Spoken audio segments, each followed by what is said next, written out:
സംസ്ഥാനത്തെ ധനപ്രതിസന്ധിക്ക് കാരണം സർക്കാരിന്റെ പിടിപ്പുകേടാണെന്നും ദില്ലിയിലെ സമരം ജനത്തെ പറ്റിക്കാനെന്നും പ്രതിപക്ഷം. കേരളത്തിന്റെ വികസന പദ്ധതികളിൽ കേന്ദ്രം വിവേചനം കാണിക്കുന്നുണ്ടെങ്കിലും കടബാധ്യതയ്ക്ക് കാരണം സംസ്ഥാന സർക്കാരാണെന്ന് ലീഗും വിമർശിച്ചു. ഇടത് സർക്കാരിന് ഭരിക്കാൻ അറിയില്ലെന്നായിരുന്നു ബിജെപിയുടെ പരിഹാസം. കേരളത്തിലെ ധനപ്രതിസന്ധിക്ക് കാരണം സർക്കാരിന്റെ ധൂർത്താണ്.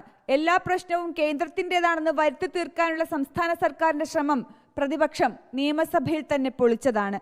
57,800 കോടി രൂപ കേന്ദ്രത്തിൽ നിന്ന് കിട്ടാനുണ്ട് എന്ന് പറയുന്നത് നുണയാണ്. അത് ഊതിപ്പെരിപ്പിച്ച കണക്കാണ്. ആ കണക്ക് ഞങ്ങൾ പൊളിച്ചതാണ് നിയമസഭയിൽ വെച്ച്. ഇവരുടെ നികുതി പിരിവിലുണ്ടായ പരാജയം, ഇവരുടെ ധൂർത്തും അഴിമതിയും കെടുകാര്യസ്ഥതയുമാണ് ഈ രൂക്ഷമായ ധനപ്രതിസന്ധിക്ക് കാരണം. നികുതി പിരിക്കുന്നതിലെ അലസതയാണ് പ്രശ്നം സൃഷ്ടിച്ചതെന്ന് UDF കൺവീനർ MM ഹസൻ. നികുതി പിരിവിന്റെ കാര്യത്തിൽ ഈ ഗവൺമെന്റിന് എന്തുമാത്രം അലസത അല്ലെങ്കിൽ നികുതി പിരിവിന്റെ കാര്യത്തിൽ ഈ ഗവൺമെന്റ് എന്തുമാത്രം പരാജയപ്പെട്ടു. അതേസമയം കേരളത്തോട് കേന്ദ്രം വിവേചനം കാണിക്കുകയാണെന്നാണ് ലീഗ് നിലപാട്. എന്നാൽ നിലവിലെ സാമ്പത്തിക പ്രതിസന്ധിക്ക് കാരണം സംസ്ഥാന സർക്കാർ തന്നെയെന്നും PMA സലാം. കേരളത്തിൽ എന്തെങ്കിലും പുരോഗതി ഉണ്ടായോ, വികസനം ഉണ്ടായോ?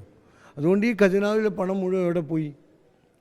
അഴിമതി, കെടുകാര്യസ്ഥത, ദുർഭരണം, ഇതൊക്കെയാണ് ഇത്ര വലിയൊരു കടബാധ്യത കേരളീയ സമൂഹത്തിനുണ്ടാക്കിയത്. സമരവും അക്രമവും മാത്രം നടത്താൻ അറിയാവുന്ന ഇടതു സർക്കാർ പ്ലാൻ B എന്താണെന്നുകൂടി വ്യക്തമാക്കണമെന്ന് BJP നേതാവ് PK കൃഷ്ണദാസ് ആവശ്യപ്പെട്ടു.